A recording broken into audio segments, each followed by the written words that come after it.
네, 안녕하십니까. 오늘 2023년 12월 30일, 토요일입니다. 오늘의 12월 네 번째 주이자 2023년의 마지막, 주간 찐시황을 말씀드리면서 오늘은 해피 뉴 이어 이렇게 얘기를 드려야 되겠죠. 헬로우 에브리원은 지난 거, 또 시기에 맞게 인사를 올려야 되겠죠. 그렇습니다. 올 한 해가 끝났습니다. 2023년 끝났고 이제 저희는 2024년을 바라보고 있는 이 상황에서 과연 지금 어떤 생각을 하고 어떻게 대응을 할까요? 라는 생각으로. 근데 가장 중요한 거는 그거죠. 2023년을 마무리를 잘하고 그리고 또 내년을 바라봐야 되는데 이맘쯤 되면은 많이 또 하는 게 그거죠. 다이어리 있으신 분들은 다이어리 쭉 넘기면서 올해 이런 일들 있었구나. 이런 가슴 아픈 일도 있었고 이런 좋은 일도 있었고 근데 다 결국에는 2023년은 다이어리 하나에 아니면 또 일정 쓰시는 분들은 스마트폰 하나에 이렇게 다 그냥 끝나게 되는 한 해가 아닌가 생각이 듭니다. 이런 쪽에서 주식만 보게 되면 아마 올해 많은 분들께서 올해와 그리고 또 작년은 고생을 많이 했고 올해는 그래도 좀 회복했다란 쪽의 입장이지만 그게 딱 여름 때까지 여름 이후에 가을부터는 생각보다 좀 주춤하고 많이 타격을 받다 보니까 이런 과정이죠. 몰봉에서 많이 고생했고 회복하는데 회복하는 각도가 그렇게 세지는 않았습니다. 그러다 보니까 이거 좀 괜찮아라고 했지만 한번 우르르 무너졌다가 다시 회복하고 거의 왔다 갔다 하는 상황 쪽에서 이때 강했던 쪽은 코스닥이었죠. 코스닥이 훨씬 더 강하고 오히려 코스닥 쪽에서 나왔던 2차전지 그리고 또 저희가 1월 달부터 뜨거웠던 AI, 로봇 이런 쪽에 성장주의 개념들이 강하게 시장을 주도하다가 또 상반기 딱 끝나고 하반기에는 이쪽이 좀 멈췄습니다. 멈췄는데 오히려 반도체 쪽에서 또 HBM과 관련된 쪽에 여러 가지 종목들이 쭉 올라가고 하다 보니까 그때 상반기와 하반기가 좀 다르고 시장 분위기도 좀 다르고 변동성도 밀렸다가 올라갔다 다르고 이런 거 대처를 잘못하게 되면 3개월이지만 대처 잘못하게 되면 와 시장의 타격이 좀 크구나 이런 것들을 또 많이 뼈저리게 느꼈던 한 해가 아니었나 생각됩니다. 그래서 아마 올해 그래도 재작년이었죠. 이 강하게 하락했던 쪽을 많이 복구하셨다. 정말 다행이고요. 그리고 또 올해 정신없었지만 그래도 계좌가 약간 플러스 아니면 의미 있는 목표 수익률 달성 그리고 또 생각보다 괜찮았는데 하신 분들도 있었을 거겠지만 의외로 또 이때 대체로 대응을 못하셔서 특히 올해 2차전지 쪽의 대응을 제대로 하고 거기다가 하반기에 이거를 제대로 대응 못하고 하반기도 제대로 대응 못하셨다. 올해 계좌가 또 그렇게 썩 좋지 않으셨던 분들도 계실 겁니다. 근데 이런 걸 다 결론적으로 뒤로 하고 그냥 어떻게 지나간 건 되돌릴 수가 없지 않습니까? 그 되돌림이 나오지 않는 입장 쪽에서 저희는 그러면 됐고 24년을 어떻게 바라볼 것이냐 여기에 대해서 포인트를 맞추셔야 되겠죠. 그래서 남은 2, 3일 동안 이제 정리 잘 하시고 그다음에 내년을 바라보는 입장 쪽에서 그런 건 있을 것 같습니다. 작년에 그러니까 자꾸 작년이라고 그래요. 올해 2023년도에 그거는 꼭 기억을 하셨으면 좋겠어요. 내가 매매를 하다가 잘 안 됐던 부분. 요거는 진짜 이렇게 다시 하지 말아야지. 딱 세 가지만 염두에 두세요. 그러니까 고점에서 한번 팔았어야 되는데 그러면 내년도 마찬가지입니다. 한번 파셔야 됩니다.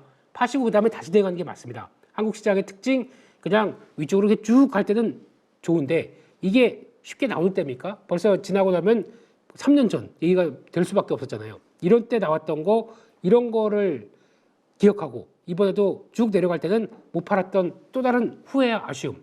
그러면 올해 매매하면서 가장 내가 잘못했다고 생각하는 거 세 가지는 꼭 기억을 하시고 내년으로 넘어가셨으면 좋겠습니다. 거기다가 또 그런 것도 있겠죠. 이런 때 물을 탔어야 되는데 워터링, 물을 제대로 탔어야 되는데 그거 잘 못했네 라고 하는 부분들이나 이런 어떤 특별하게 올해 매매를 하면서 내가 생각해야 될 얻을 세 가지 계좌가 플러스가 나건 마이너스가 나건 상관없습니다. 플러스가 나게 되면 올해 좀 더 나태해집니다. 이게 더 중요한 거죠. 올해 플러스가 수익이 많이 200%가 났다. 와, 나 주식 잘하는 것 같아. 내년 넘어가는 입장 쪽에서는 아마 지금 이렇게 보실 수가 있습니다. 이렇게 보고 내년도 하면 되지 이렇게 이게 더 위험합니다. 올해 수익을 많이 줬으면 내년을 더 긴장하셔야 됩니다. 오히려 의외로 복병이 내가 느슨해진 사이에 계좌는 덥석 시장이 뺏어갑니다. 작년에 많이 벌었잖아 너. 가져와 좀 이렇게 나올 수 있습니다. 그러다 보니까 올해 많이 벌었던 거는 약간 나의 운과 아니면 내 실력이라기보다 운이 좀 더 좋았어라고 생각하시고 그거에 대해서 좀 다잡으시고 그렇게 되면 내 계좌가 뭐 1억에서 갑자기 3억이 됐다라고 한다고 하더라도 이게 다 내 실력으로 됐다라고 보시게 되면 내년에 또 다칠 수가 있습니다. 그러다 보니까 이럴 때는 차라리 벌은 3억 중에서 그래 그러면 1억 5천만 하자 아니면 2억만 하자라고 생각하시고 나머지를 띄워놓고 이거는 다시 혹시나 어떤 결과가 나올지 모르니까 대기하고 있다가 다시 참여하는 방향으로 가셔야 될 것 같고요. 일단 번 거는 저희가 보통 복리 효과라고 많이 하죠. 네, 그래. 올해 1억에서 3억. 이것도 세배면 10억. 10억에서 30억. 이런 식으로 쫙 올라가면 얼마나 좋겠습니까만은 그게 잘 안 됩니다. 중간에서 한 번만 삐끗해도 10억에서 30억 가려고 또 베팅을 다 했는데 이게 다시 제대로 못 가서 한 40% 50% 손해봤다. 그러면은 10억에서 5억이 됩니다. 그 다음부터 다시 출발해서 올라가게 되면 복리 효과가 사라지죠. 근데 그런 복리 효과를 그런 배수가 크게 생각하시면 안 되고요. 복리 효과는 전체 계좌에서 한 매년 꾸준하게 플러스 5%에서 10%를 이렇게 움직이려고 노력하는 게 더 중요하지 레벨업을 100% 단위씩 앞으로 3년 동안 빡빡빡 이렇게 가는 거 거의 확률이 떨어집니다. 저희가 신도 아니고요. 다 못 맞춥니다. 그렇기 때문에 이런 식으로 변화가 나왔을 때는 좀 관리하는 능력도 하나의 배워야 가야 될 숙제가 아닐까. 그래서 다른 거 다 됐고요. 올해 고쳐야만 했던 매매 포인트 3가지. 이거는 꼭 안고 그다음에 내년을 대비해 보시죠. 그러면은 올해 매매보단 내년이 더 낫고 올해 실수했던 거를 좀 고쳐가면서 내년을 바라본다. 훨씬 더 좋아지십니다. 그렇게 하기 시작하게 되면 매년 내 매매 스타일은 살살 더 긍정적으로 가고 나에 맞게 내 스타일대로 바뀌기 시작하고 거기다가 내 무슨 어떤 툴을 쓰건 어떤 매매 전략을 쓰건 간에 이럴 때는 조심해야 했던 게 머릿속에 기억나기 시작하게 되면 그게 나의 계좌를 딱 잡아줍니다. 그러면 리스크 관리도 되게 시작하겠죠. 그랬을 때는 여러분들의 계좌는 단단한 계좌로 바뀔 겁니다. 그게 더 중요한 게 아닌가 생각이 들고 있고요. 그래서 오늘은 시장에 대해서 어떤 내용들을 말씀드릴까 하다가 일단 내년을 바라보면서 내년에서 과연 매크로적인 차원에서 뭘 조금 더 챙겨야 될지 그리고 또 내년에 바라보는 수출 동향을 통해서 수출이 이렇게 전망되고 있는데 여기서 섹터는 뭘 또 찾아갈까 이 부분에 대해서 포인트를 맞추고 내년을 준비하는 입장 쪽에서 오늘 말씀을 드리도록 하겠습니다. 내년 일단 연준의 선택은 딱 이제 나올 수 있는 게 2가지밖에 없습니다. 2가지란 얘기는 뭐 금리 동결 더 올리지 못하겠죠. 동결 인하 이런 관점 쪽에서 과연 연준이 뭘 바라볼까라고 하는 쪽에서 연준은 일단 물가와 그리고 거기다가 고용을 봅니다. 이 2가지를 가장 키워드로 보는데 고용은 결국에는 경기를 이렇게 돌아서 얘기를 하고 있겠죠. 물가와 고용 쪽에서 지금 원하는 만큼의 자리가 들어와서 이걸 가지고 이제 본격적으로 금리 인하를 저희가 예측하듯이 내년에 뭐 6회 시장에서는 6회 정도를 바라보고 있는데 지금 쭉 보다 보니까 연준 위원들의 통계는 중간값입니다. 이런 거는 3회 정도로 바라보면서 금리 인하 내년에 할 거야. 빠르면은 내년에 뭐 3월도 얘기를 합니다. 1분기를 얘기하지만 연준은 하반기 이런 쪽에서 어떤 변화가 나올 것인가에 대해서 포인트를 좀 맞춰봐야 되겠죠. 그래서 금리 인하가 본격적으로 들어오는데 그 연준은 이 2가지를 어떻게 바라볼 것이냐라는 쪽에서 첫 번째 물가입니다. 물가는 안정이 돼야 되겠죠. 안정이 되는 기조가 나오기 시작합니다. 그렇게 극도에 2020년도 이후부터 풀렸던 돈들이 우와 인플레이션을 자극하다 보니까 거기다가 뭐 전쟁도 나왔고 지정학적 리스크도 있다 보니까 더 가속화시킨 측면도 높고 한 측면 쪽에서 물가 수준이 급하게 올라갔던 부분들이 내려오고 있습니다. 이런 쪽에서 저희가 많이 보는 코어 PC 지표들 이거를 보면서 흐름을 보게 되면 한때 여전히 안 빠지던 물가 흐름들 5% 6%대에서 계속 이어지는 물가들이 이제 쭉 내려오기 시작합니다. 이게 변화가 나오면서 지금 흐름으로 보게 되면 여기 몇 가지 그림을 그렸는데 가장 중요한 거는 일단 첫 번째 연준의 타겟은 2%입니다. 2%는 지금 딱 돼 있죠. 2%에서 안정적으로 가다가 2020년, 21년도부터 딱 턴하기 시작한 거죠. 근데 지금 흐름으로 보게 되면 작년 대비해서 YOY죠. YOY의 흐름은 이제 막 이제 3%대 초반대로 내려오기 시작했습니다. 이런 거는 보여지는데 이거를 아마 연율로 계산하게 되면 이렇게 올라오는 부분들을 다 연율로 계산하게 되면 이게 어느 수준이냐라고 보게 되면 이게 지금 1.9%입니다. 연준이 목표하는 타겟 밑으로 이제 떨어지기 시작합니다. 이런 쪽으로 봤을 때 코어다 보니까 당연하게 변동성이 큰 그래서 에너지, 식료품이 빠지겠죠. 이거를 빠지고 나머지 근원적인 물가를 바라본다라고 하게 되면 서비스와 관련된 쪽에 대해 흐름들이 여전히 안 빠진다. 이게 좀 걱정이다라고 했던 부분들. 서비스 쪽에 대표적인 게 렌트, 쉘터와 관련된 렌트 쪽이 있을 거고요. 이런 중요한 거주 월세와 관련된 부분들이라든가 이런 중요한 부분들이 이제 본격적으로 하락하는 부분들이 나오다 보니까 이거를 연율로 계산하는 부분들이 2% 밑으로 내려온다. 이게 현실적인 거 아닙니까? 그래서 결론적으로는 이제 그냥 이걸 뺀 PC 지표도 2%대, 2.6%대 이제 이자가 보이기 시작하고 이렇게 되면은 연준이 그동안 1년 반 동안 계속 몰아붙여서 뭐 자이언트 스텝, 뭐 무슨 빅 스텝 이런 것까지 저희가 고민할 정도까지 고통을 담았다고 하게 되면 그에 따라서 강력하게 이어갔던 긴축 정책이 이제 효과를 발휘하는구나, 물가가 떨어진다라고 하다 보니까 여기서 이제 시장들은 이제 금리 내년 할 거야라고 바라보고 있겠죠. 생각보다 내년은 제가 몇 번 말씀드렸지만은 이게 YOY 작년 동기 기준으로 보게 되면 작년 기준으로 보게 되면 올해 물가가 거의 비슷하다고 하게 되면 작년보다 약간 좀 떨어지는 모습들이 나온다. 그러면 물가는 작년 대비 YOY 기준으로 마이너스도 나옵니다. 이게 나올 수 있는 흐름까지 된다. 그러면 연준에서는 물가가 2% 목표치인데 마이너스 물가를 보여주고 있다라고 하게 되면 YOY로 그렇게 되게 되면 이게 지금 잠깐만 이거 그러면 뭐 그걸 걱정할 단계는 아니겠지만 갑자기 물가가 쭉 빠지게 되면 그거에 대한 부담감들이 나와서 뭐 약간 뭐 디플레이션 이런 쪽에 대한 부담감들도 커질 수가 있겠죠. 근데 그런 정도까지 얘기할 상황은 아니지만 물가가 그만큼 빠르게 하락했던 거의 변화가 내년도 역시나 자리 잡고 있다라고 하게 되면 내년은 역기조 효과 때문에 오히려 물가가 생각보다 안정돼 있다라고 하게 되면 연준은 그만큼 올렸던 기준금리 5.5%를 손볼 때가 됐다고 바라보고 있고요. 거기다가 만약에 경기에 대한 위축 신호들 이게 가속화가 되기 시작한다. 그러면 더 빨리 금리를 내릴 수가 있겠죠. 이게 시장이 바라보는 입장인데 경기 위축이 되는 속도 흐름들이 빨리 위축이 돼서 심각한 위축이 먼저 빠르게 들어온다. 그럼 금리를 빨리 내리겠죠. 근데 경기가 위축이 그렇게 심각하게 되지도 않고 경기가 그냥 저희가 원하듯이 소프트 랜딩, 뭐 골드락스의 수준까지 바라볼 정도로 소프트 랜딩이 된다. 금리 빨리 못 내려요. 근데 이런 것까지 생각하는데 물가만 안정됐다고 내릴 수 있는 수준은 한정돼 있지 않습니까? 그렇기 때문에 두 가지를 다 노릴 수는 없습니다. 만약에 경기 위축 신호가 들어온다.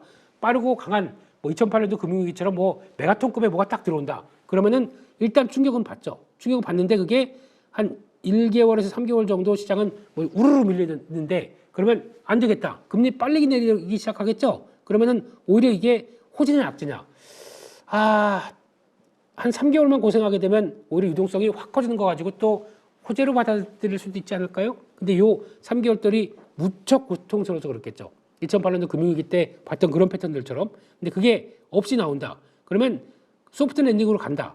경기가 완만하게 침체되는 모습들이 나온다. 그러면 이거 그냥 제가 느끼기에는 금리는 내리긴 내리는데 그렇다고 그렇게 급격하게 금리가 내려진 못할 걸로 해석하겠죠. 그래서 요거에 따라서 해석도 내년부터는 바뀔 수가 있습니다. 그렇기 때문에 경기가 급격하게 위축되느냐, 좀 완만하게 위축되느냐 이런 거에 따라서도 여러 가지 변화가 바뀌기 때문에 그에 따른 금리 인하의 강도들 이것도 같이 고민하면서 바라봐야 되겠죠. 그렇게 되면은 지금 비농업자 고용자 수를 봤었을 때 이게 지금 그거를 얘기를 하는 거거든요. 이것도 기준이 연준은 보통 지금까지 한 좀 강하게 고용이 늘어났다, 경기가 생각보다 팽창해서 늘어났다 그럼 20만 건으로 볼 겁니다. 그 위쪽이다라고 하게 되면 부담일 텐데 지금 흐름 보게 되면 올해 초부터 나왔던 현상은 일시적인 이런 변화들 이건 뭐 또 그런 것들이 있었겠죠. 중간중간에 정부 고용을 통해서 그러니까 약간 셧다운이 이어지다 보니까 그때 고용을 했던 것들까지 생각하게 되면 그때 이후 몇 가지 흐름 빼기는 다 일단 20만 건 밑으로 자리 잡기 시작합니다. 완만하게 지금 내려오기 시작하는 거죠. 이 흐름만 보게 되면 완만한 경기 소프트 랜딩 쪽에 무게를 두면서 연준도 일단은 액션을 그러니까 경기가 어느 정도 완만하게 식어가고 있다라는 것들을 생각하게 되면 좋은 지표다라고 생각할 수 있는데 그렇다고 해서 이게 급격하게 꺾여서 왜 생각했던 것보다 좀 부진하게 나온다. 그러면 또 경기에 대한 걱정을 많이 하겠죠. 그래서 이런 숫자 흐름들, 완만한 흐름들, 이제 물가가 꺾였다는 흐름들 요걸 보면서 연준이 어떤 식으로 갈지에 대한 판단들 계속하면서 솔직히 그냥 안 되겠다, 경기 살리겠다 싶어서 왕창 예전처럼 지금 현재 들어가고 있는 금리 인상, QT 이거 그냥 딱 중지. 그 다음에 양적 완화 다시 시작하고 뭐 금리 내리고 하는 이런 정도까지 들어오기 위해서는 제가 보기에는 이게 들어가야 됩니다. 심각한 어떤 상황들이 되다 보니까 그래야 이제 유동성이 확 늘어나면서 시장이 턴하는 모습들이 나오겠죠. 물론 빠집니다. 빠졌다가 거기서부터 턴하는 게 나오겠죠. 이런 과정들이 이어지다 보니까 이런 부분들 또 체크는 해야 될 텐데, 저희 주식을 떠나서 스트레스 강도를 보게 되면 이런 거 안 나왔으면 좋겠어요. 그냥 그렇게 되면 또 겪어내면서 와, 또 이때 주식을 팔어 막 하면서 일단 계좌 자체가 급하게 꺼지지 않습니까? 그러면 판단해서 그냥 빠르게 정리, 그 다음에 다시 밑에서 저점 매수 이런 거 잘 안 되잖아요, 저희가. 그렇기 때문에 그래도 이거보단 그래도 완만하게 돼가는 게 좋겠다라고 생각하는 게 지금의 심정이겠죠. 그거를 과거에 어떤 과정을 통해서 보느냐라고 봤었을 때 저희가 보고 있는 약간 긴 시각의 월봉을 통해서 한번 흐름을 찾아볼까요?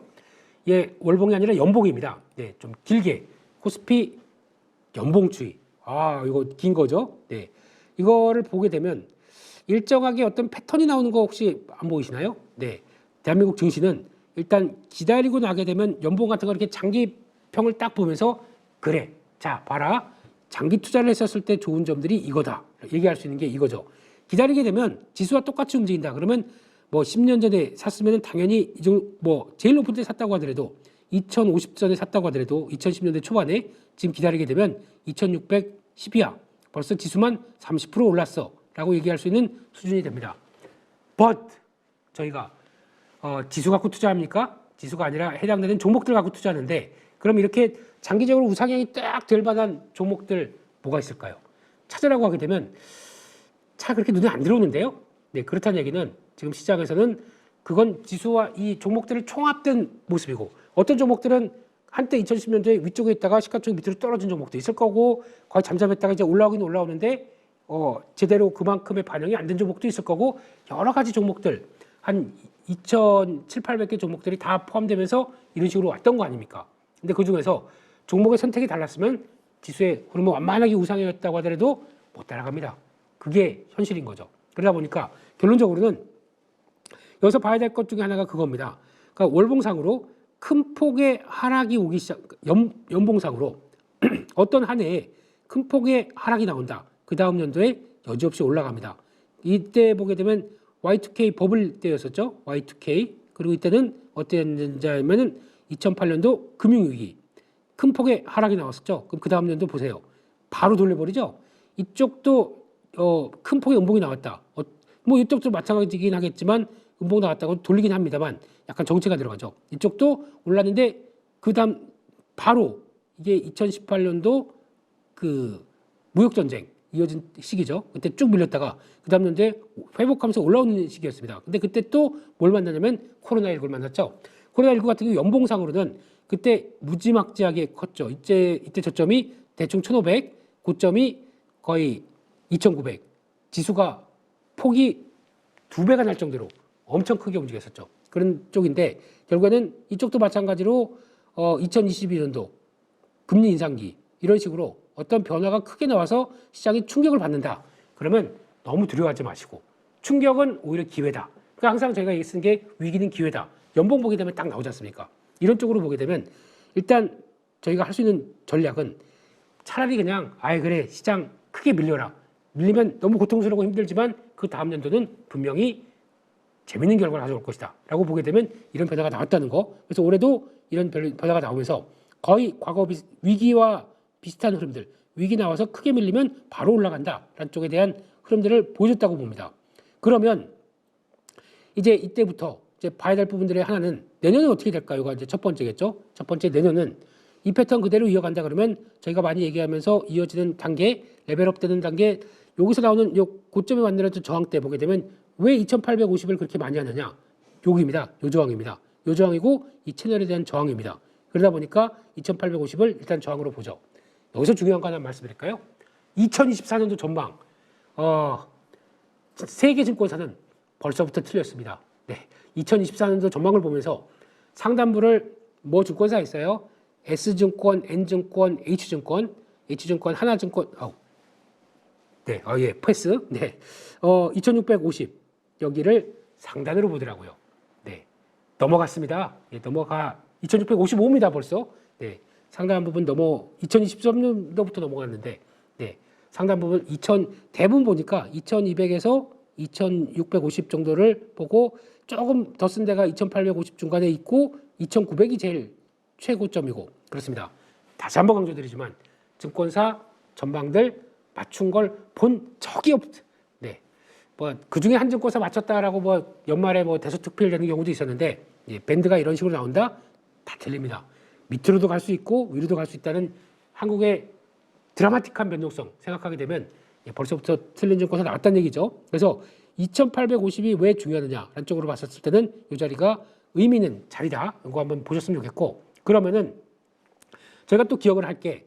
지금 2010년도 이후부터 보게 되면 약간 우상향된 채널이 가져가고 있습니다. 이게 왜 중요하냐면 채널을 어느 정도 그어놨었을 때 어떤 획기적인 대한민국의 레벨업되는 신호가 나오지 않는다고 하게 되면 저희 체력들은 이 안쪽에서 왔다 갔다 하는 게 일반적입니다. 그럼 반대로 그 밑으로 우르르 내려간다. 이런 과정들 코로나19 때처럼 이렇게 강하게 내려가는 이런 현상들 아니면 그 이상으로 와 주식했더니 다 돈 벌어 나만 못 벌고 있었네 가자라고 했던 이런 현상들 나오기 시작할 때는 저희가 어떻게 해야 될까요? 그러니까 이런 때는 지금도 기준도 마찬가지입니다. 2850에서 위로 강하게 막 또 예탁금 딱 돌아서기 시작하면서 가지야라는 모습을 보였을 때 이거에 대한 시각들은 어떻게 가져야 될까요? 이런 것도 좀 중요하겠죠. 그래서 지금 현재 보니까 시장이 또 쭉 올라가니까 요것 봐라. 예탁금이 지금 벌써 56조까지 들어와 있습니다. 생각보다 많이 들어왔죠. 하루 만에 2조 3천억인가 2조 5천억인가 들어오기 시작하더라고요. 며칠 전만 하더라도 지난주만 하더라도 50조 언제 넘어가 고민하고 있었습니다. 47조 48조에서 왔다 갔다 하다가 빠른 시일 안에 돈 들어옵니다. 그만큼 시장이 뭔가 기미가 보인다 그러면 우르르 들어왔다가 이거 아닌 것 같아 그럼 또 우르르 나가고 또 이게 들어온 거 기반 중에 그거죠. 금리가 내려가게 되면 그러니까 이게 선반영이 약간 되기 시작하는 겁니다. 주식시장이 좋을 텐데 유동성이 살아나다 보니까 그러면 주식해야 되는 거 아니야? 라는 자금이 들어오는 부분도 있을 수 있고 거기다가 또 내년 초에 들어올 IPO 때문에 이거 청약하자 자금 들어올 수도 있고 하지만 CMA 쪽도 벌써 자금은 꽉 차 있는 CMA로 자금 들어가 있다. 뭡니까? 네, 돈이 어디로 갈 줄 몰라서 일단 여기 넣어놨다가 어디로 가게 되면 단기적으로 자금 이동을 해야지 무브를 해야지 라는 쪽으로 들어와 있는 대기 자금들이죠. 이런 식으로 본다라고 하게 되면 지금 분위기는 나쁘지 않습니다. 그런데 이게 또 과열차게 움직여서 2850 이상 또 막 이렇게 치고 들어온다. 요것도 저희가 예전 기억으로 보게 되면 이게 저항대를 넓어서 안착해서 가는 구조냐? 요건 아직 모르겠어요. 근데 한국 증시의 특성상 이런 채널 위쪽으로 들어간다. 그러면 타겟이 좀 오버했네. 라는 쪽으로 생각하면서 변화를 바라보는 것도 하나의 전략이 아닐까 생각이 들고 있겠죠. 반대로 이 채널권 밑으로만 내려오기 시작한다. 이거는 지금 내 가용 자금을 총동원해서 저점 매수로 들어가야 됩니다. 그게 지금 보여주고 있는 과거의 패턴 중에 하나겠죠. 그래서 이런 기준들 쭉 보시면서 이 자리 그러니까 가끔씩 연봉을 한번 쳐볼 필요가 있습니다. 아주 초장기적인 입장 쪽에서의 흐름들, 추세 흐름들은 크게 이탈하지 않았다. 언제부터? 아무리 금융위기가 와서 대한민국 망할 것 같다고 얘기를 하고 있고 IMF가 온다고 한다고 하더라도 결국에는 지나고 나가면 다 우상향 이런 패턴으로 봐야 되겠죠. 그러니까 그만큼 경제 규모가 점점 상대적으로 그때 위축은 들어온다고 하더라도 점점점 보게 되면 우상향은 맞았다. 하지만 제가 드리고 싶은 얘기는 그럼 뭐합니까? 저희가 뭐 장기적으로 10년 동안 주식할 거다 뭐 맞습니다. 앞으로도 계속 주식할 거야 맞습니다. 하지만 중요한 거는 그 과정 쪽에서 주식을 한다고 하더라도 종목들이 강하게 들어왔을 때 시장은 또 저희는 대한민국의 특징은 그거잖아요. 상반기 때 주도주가 강하게 올라왔으면 그거 하반기까지 가느냐? 이거 별로 없습니다. 그래도 쉬긴 해도 고점에서 안 빠지고 쉰다고 하더라도 그 다음 연도에 또 올라간다고 하더라도 상반기에 강했던 종목, 사람들이 열광하는 종목, 거래 탁 붙은 종목들은 하반기에 일반적으로 안 갑니다. 그러면 이런 쪽으로 봤을 때 이번에도 그러면 하반기에 많이 올랐던 종목들 상반기에 안 갈까요? 라고 하기에는 사이클이 맞다 보니까 움직이는 뭐 반도체나 뭐 이런 종목들은 있다고 하더라도 그런 경향은 있어도 일반적으로 주도를 뭐 6개월 동안 아니면 뭐 20개월 동안 저점에서 뭐 10배가 올랐다. 이거 더 올라가길 기대하는 것보다 이거 말고 대체적인 섹터가 나올 수 있겠구나라고 오히려 참여했다고 하더라도 욕심을 이만큼만 부리고 저 끝까지 가는 거 몰라 못 먹어 그냥 내 거 아니야 생각하고 두시는데 배는 아프죠. 네, 다른 사람들은 거기 사서 2배 먹었다라고 하는데 저희는 미리 준비했다가 뭐 수익 냈다 그러면 거기서 만족을 해야 되겠죠.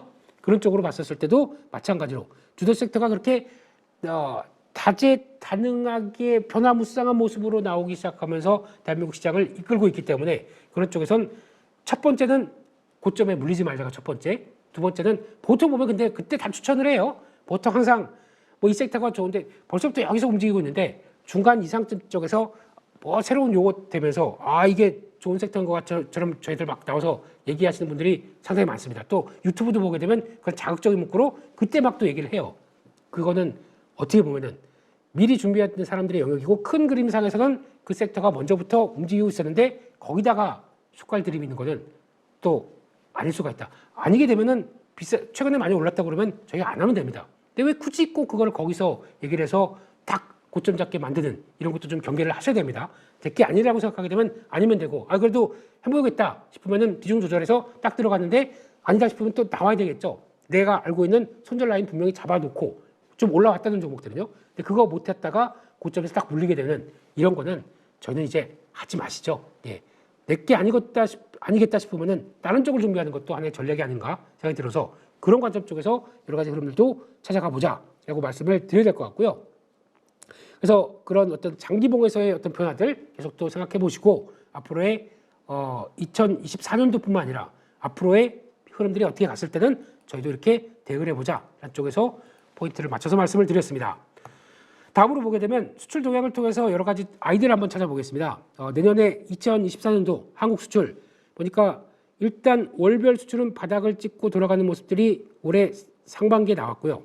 제대로 잘 못 잡다 보니까 이때 어떤 변화가 나왔냐면 아직 수출에 대한 흐름은 멀 것 같아. 근데 시장에선 자금 빠진 게 아니었으니까 뭐가 나오냐면 성장주 종목들이 막 베팅을 가하고 강하게 움직였습니다. 그러다가 수출이 살아납니다. 데이터들이 이제 찍히기 시작해요. 데이터들이 나온다 그러면 이제 찍힌 데이터를 가지고 움직일 만한 종목들을 막 찾다 보니까 거기서 나온 게 큰 흐름상이 반도체죠. 이게 나오기 시작하면서 거기에서 걸맞는 모습들 거기다 플러스 AI까지 도움을 준다라고 하다 보니까 이렇게 나오는 게 변하고 그 흐름을 보게 되면 이제 10월, 11월 때부터 플러스가 나기 시작합니다. 물론 이때가 작년이 이때가 꺾이기 시작하는 때다 보니까 그러니까 연간으로 보게 되면 이렇게 해서 꺾이는 시기 쪽에서 나왔다가 이렇게 살다 보니까 지금 YOY로 보게 되면 꺾이는 때보다는 좋아지는 거죠. 그러다 보니까 와 괜찮아 라는 쪽으로 바뀌는데 이게 코트라 자료입니다. 코트라 자료를 보게 되면 내년에 봤었을 때 한국 수출이 플러스 10%두 자릿수까지 늘어날 수 있다고 얘기를 합니다. 물론 여러 가지 또 코멘트 주석에 여러 가지가 있습니다. 중국 경기나 뭐 여러 가지 얘기가 있다고 하더라도 결론적으로는 그거를 감안한다고 하더라도 일반적인 회복의 측면들로 돌아왔을 때 그리고 또 반도체 효과를 생각했을 때 아 이거는 대한민국 시장에 좋은 변화가 있다. 예전에 제가 올해 한 연도 한 봄쯤 그때 그런 자료 보여드렸을 겁니다. OECD 경기선행지수와 첫 번째 OECD 경기선행지수가 돌았을 때와 그리고 두 번째 한국 수출과 이 두 가지를 조합을 해서 어떤 대한민국의 주가지수와 연결시켜서 말씀드린 적이 있을 거예요. 딱 보면 OECD 경기선행지수가 턴했을 때 대한민국 주가지수는 강했다. 이번에도 또 했죠. 틀리지 않습니다. 저점 만들고 돌아가는 과정들. 두 번째 수출이 턴하게 되면 대한민국 지수는 올라간다. 이번에도 거의 비슷하게 맞죠. 그러니까 이런 거시지표 쪽에서 제가 매크로를 안 본다고 하더라도 매크로를 봐야 되는 이유 중에 하나가 이런 굵직한 데이터들 나온 거는 계속 눈길로 뭐 그걸 가지고 뭐 이렇게 볼 정도는 아닙니다. 뭐 매월 나오고 있고 좀 시계열이 좀 길게 나오는 데이터다 보니까 확인한다고 하더라도 그 명제 수출이 좋아지면 한국의 지수는 좋아진다. 지수를 구성하는 항목 쪽에서 IT 반도체가 강하다 보니까 그런 쪽에서 나오는 변화다. 이런 거 꼭 아시고 대응하시게 되면 큰 뭐 지수 플레이를 하건 대형주를 매매하건 놓치시는 게 없겠죠. 근데 그때 개인적으로는 아 그러면 반도체가 바닥을 찍겠구나 라는 관점들 수출에서 이제 턴한 과정들이 나오게 되면 그러면 반도체 쪽에서는 뭐겠다 1등주보다 2등주 그래서 SK 하이닉스를 그렇게 말씀드리면서 끌어왔던 것들 중에 하나가 그렇게 나오는 거죠. 예, 여전히 안 팔고 있습니다. 네, 안 팔고 있고 PD님도 안 팔고 네, 식사하러 가셨네요. 네, 그렇습니다. 이런 쪽으로 바라보게 되면 여전히 수출의 흐름들이 완만한 확장세로 나갔었을 때 변화들은 여전히 좀 노려볼 수가 있겠죠. 그렇게 되면 내년에 지금 플러스 10%대로 예상을 하고 있는데 금액적으로 보게 되면 이게 지금 얘기하는 게 여기죠. 지금 단계에서 과거의 2021년도, 22년도 부분 수준보다 지금이 그 수준까지 들어오겠느냐, 저는 이게 더 핵심인 것 같아요. 그러면 25년이 만약에 요 레벨 정도, 최근 들어서 가장 좋았던 레벨 정도 수출 금액 상황을 돌파하는 모습들이 내년도 나오고 2025년도 나온다.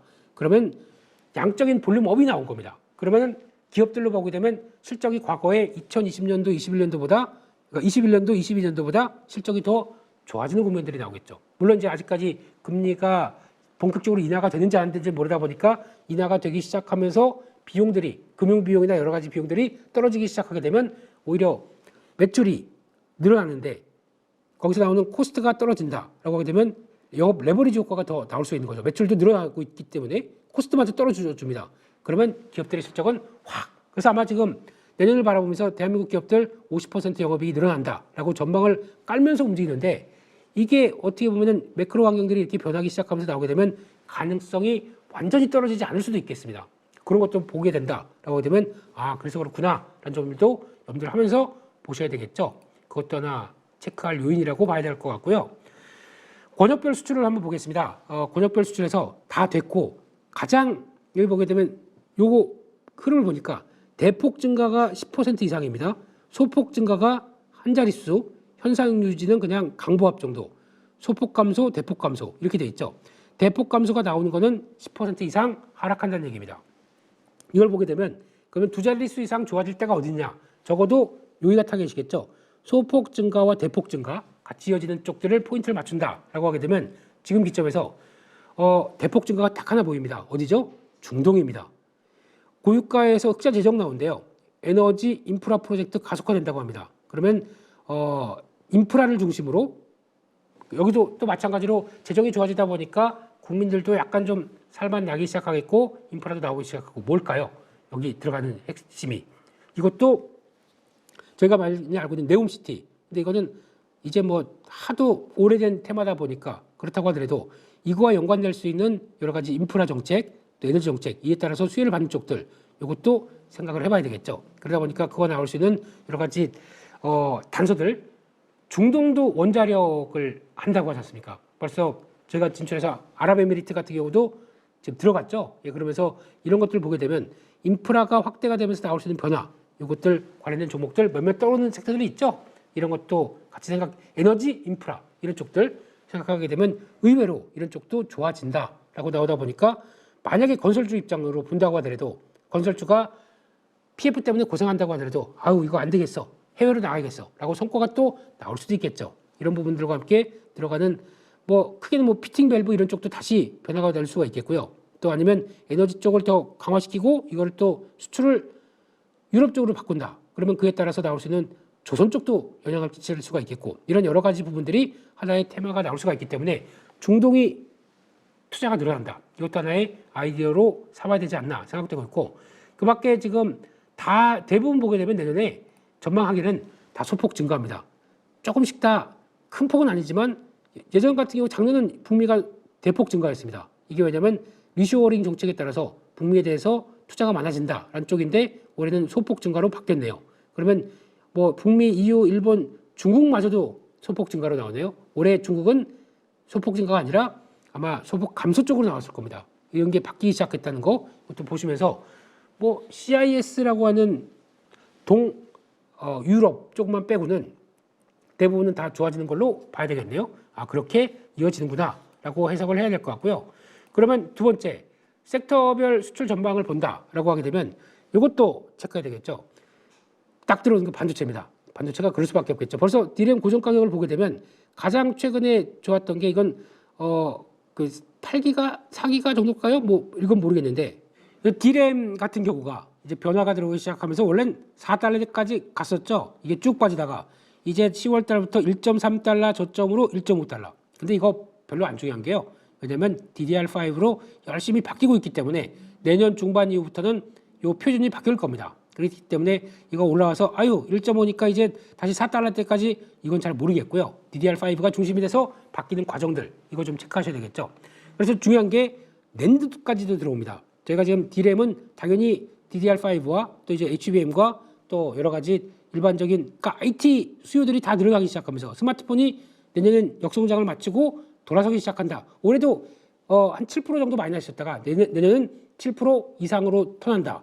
스마트폰이 돌기 시작하게 되면 당연히 뭐가 그중에 중요한 D램 쪽이 반응이 나오기 시작하겠죠. DDR 시리즈요. 예, 이게 나오기 LPDDR 시리즈요. 나오기 시작하는데 거기다가 또 하나 가세되는 온디바이스 AI가 핸드폰 바꾸세요. 우리 AI 있어요. 이렇게 나왔을 때 수요를 또 자극하지 않겠느냐. 이런 쪽으로 보게 되면 일단 생각했던 것보다 좋아질 수가 있다라는 쪽으로 바라보고 있고요. 그런 쪽에서 흐름을 보게 되면 역시나 놓치지 말아야 되는 건 반도체가 맞다라는 쪽은 가는데 사이클상으로 보게 되면 2024년, 그러니까 2025년이 약간 어떤 정점일 수가 있기 때문에 2024년도에 미리 팔아야 된다. 한 중반 이후에 정도는 팔아야 된다라는 얘기는 있는데 이거는 가보자고요. 네, 가보고 말씀드리고 의외로 자동차 일반 기계 이쪽도 소폭 증가로 나옵니다. 괜찮다는 얘기죠. 자동차 올해도 괜찮았는데 이거 뭐 일단 좀 손절하는 데가 나옵니다. 러시아 그리고 또 중국 손절하기 시작합니다. 손절할 겁니다. 뭐 지금 저 상태로 거의 좀비처럼 있는 건데 손절하기 시작하게 되면 오히려 날개를 달기 시작하죠. 이제 더 이상 비용 없고 끝났어. 그럼 너네 잘하는 데 집중해. 그래서 잘하는데 뭐 인도라든가 동남아 쪽으로 성과를 나오는 게 조금씩 더 보여줘서 뭐 북미는 당연히 지금도 잘하고 있는데 플러스 알파가 이렇게 나오기 시작한다 그러면 의외로 괜찮을 것 같고 게다가 중요한 거는 2024년도 말을 가게 되면 조지아 공장 이쪽에서 목표하는 100만 대 전기차가 생산이 되기 시작하면서 나온다. 그러면은 이게 왜 무섭냐면요. 잘 보시게 되면 지금 테슬라가 연간 판매량이 몇 대입니까? 180만 대입니다. 182만 대 지금 전망합니다. 연간 올해 2023년도요. 거의 절반을 따라잡습니다. 이렇게 100만 대 이상 시설 딱 갖추고 이제부터 자 우리 요이 땅 하면 안 되죠. 시작하면서 나올 수 있는 기업이 어디 있습니까? 없어요. 테슬라의 거의 절반 수준까지 이제 따라가서 시작을 해보겠다 하는 전기차 회사 누가 있습니까? 없게 되면은 시장에서 반응이 워낙 저평가예요. 저평가인데 잠깐만 저런 것까지 그럼 전기차별로 좀 더 줄까라고 했을 때는 연말 그러니까 상반기 이후에는 변화가 나올 수가 있겠죠. 이런 것들도 한번 자동차 쪽 보면서 그 사이에 지금 잘하는 거 꾸준히 이어지는지 이거 한번 보시면서 한번 확인을 할 필요가 있겠다라는 쪽도 눈여겨봐야 될 것 같고요. 워낙 기대감이 없으니까 이렇게 움직이는 것 같습니다. 마찬가지로 일반 기계도 여전히 건설 인프라 투자 계속 들어가고 있고요. 이런 쪽에서 프로젝트 추진으로 좋겠다라는 쪽인데 문제는 중국이 경기가 살아나기 시작하는 신호가 보여주냐? 그러면 거기에 따라서 또 나올 수 있는 경기 민감주 쪽, 네, 이런 쪽의 한 축이기 때문에 이것도 봐야 될 부분이 있다고 봐야 되겠죠. 근데 반대로 석유 제품 현상 유지, 그냥 소소하다는 얘기죠. 석유화학 마찬가지로 소소하다 이런 쪽으로 바라보고 있다 보니까 아직까지는 이게 문제입니다. 공급 과잉 이게 누가 했냐면은 중국입니다. 항상 중국이 뭘 투자를 많이 한다. 경쟁국으로 바뀌고 또 거기서 지들이 물량 안고 가격을 떨어뜨리다 보니까 그냥 난립하는 이런 정도. 저희가 이런 산업들은 LCD를 꼭 교훈을 삼아야 됩니다. 이들이 그냥 막 치고 들어와서 막 해서 이거 절대 좋아지는 게 없더라고요. 공급 과잉으로 지들끼리 설비 투자해서 법석 피우는 이런 과정들 저희는 빠져야 됩니다. 그런 쪽을. 근데 일단 그런 과정들인데 이렇게 되기 시작하게 되면 P가 문제겠죠. P가 어느 정도 유지가 되느냐. 근데 그거는 아까 말씀드렸던 경기가 살아나기 시작하면서 P만 유지돼 준다라고 하게 되면 이게 또 변화가 나올 수도 있기 때문에 이거는 일단 또 체크를 해야 되겠죠. 자연스럽게는 유가가 떨어지게 되면 석유화학 쪽은 또 하나 납사라고 하는 부분들이 정제에서 나오는 첫 납사라는 부분들이 떨어지다 보니까 의외로 P는 살아있는데 이 스프레드는 또 벌어질 수가 있습니다. 그러다 보니까 약간 좋아지는 부분들이 있나 싶은데 가장 좋은 거는 스프레드가 벌어져도 수요 기반이 돼서 이 제품 가격들이 올라가는 게 가장 좋지. 가만히 있는데 납사 가격들이 떨어져서 스프레드가 벌어진 거 그렇게 크게 안 쳐주더라고요. 그래서 그런 수익 구조는 좋아질 수 있는데 어떤 개선 요인이 나오냐에 따라서 주가는 바뀔 수가 있습니다. 수요가 좋아서 스프레드가 제품 가격들이 올라간다. 이게 가장 주가의 상승 탄력들이 커지는 구간들이라고요. 이게 나온지는 좀 더 체크를 해야 되겠습니다. 그렇게 보셨으면 좋겠고요. 그리고 그 밖에 전망에서 또 좋아지는 거 뭐 있을까요? 의외로 무선 통신기기, 핸드폰 좋아진답니다. 이거 오랜만인데요. 출하량을 보게 되면 2억 6,900만 대, 2억 6,800만 대, 3억 4천만 대. 그러니까 내년을 바라보면서 변화가 이렇게 바뀌고 있겠다라는 쪽으로 3분기부터 이렇게 바뀌기 시작합니다. 그러면은 이게 약 한 3억만 대 이렇게 넘어가게 되면 이제 내년 가게 되면 10억 대 이제 마의 벽을 돌파하면서 변화가 나오지 않을까. 10억 밑으로 내려갔었죠. 이렇게 나오기 시작하게 되면 근데 교체 수요가 뭘 자극하느냐. 뭐 폴더블 아니면 뭐 카메라 뭐 좋아졌다 이거 떠나서 이렇게 나오기 시작하게 되면 이것도 하나의 변화가 나올 수 있겠다. 이것도 한번 보셨으면 좋겠고요. 그런 쪽에서 또 눈길을 가는 건 아까 자동차 부품 쪽. 예. 근데 스마트폰 좋아지면 반도체랑 연결도 해봐야 되겠죠. 여기서 나오는 또 지금 나오는 스마트폰 부품주 이것도 핵심적으로 나오겠죠.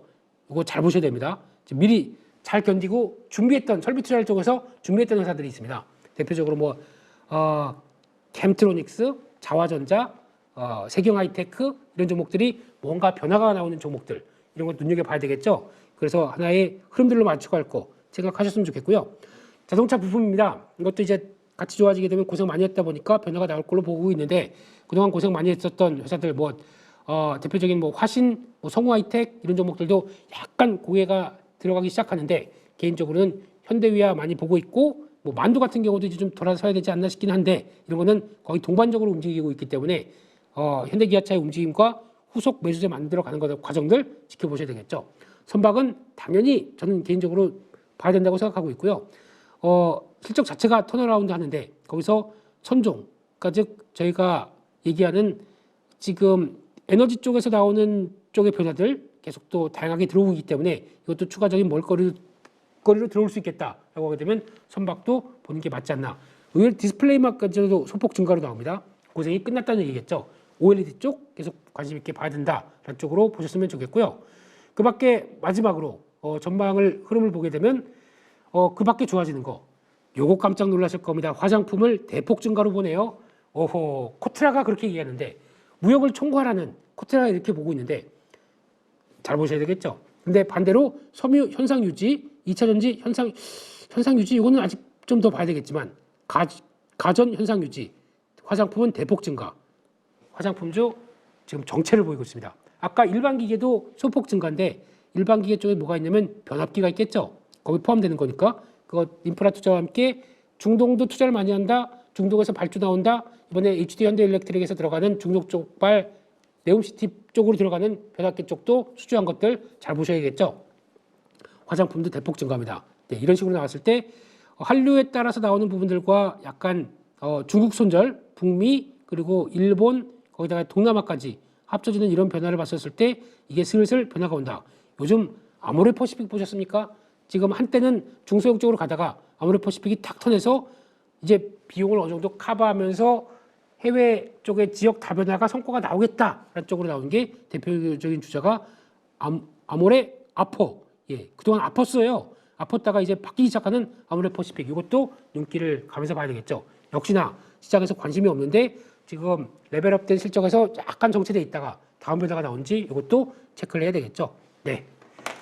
이렇게까지 해서 수출에서 찾는 아이디어 몇 가지 섹터를 집중적으로 보시면서 내년에 이쪽도 관심을 가져보자라는 쪽에 대해서 여러 가지 말씀을 드렸습니다. 2024년을 보면서 제 개인적인 흐름은 개인적인 목표와 소망은 뭐 수익은 뭐 그냥 그런 정도 올해도 그냥 뭐 그 정도로 저는 개인적으로 했다고 보고 있고요. 요즘 들면서 가장 큰 생각은 건강입니다.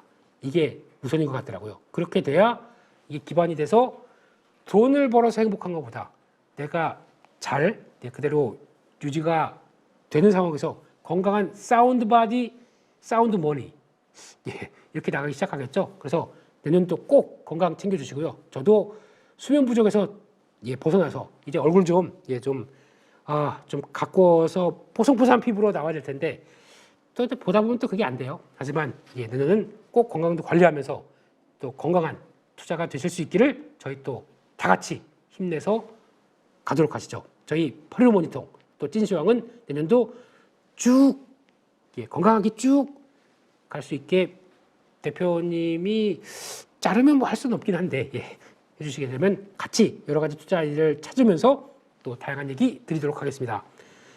한 해 고생 많이 하셨고요. 내년은 새해 복 많이 받으시고 저희도 건강한 모습으로 내년부터 잘 또 달리도록 그렇게 하도록 하겠습니다.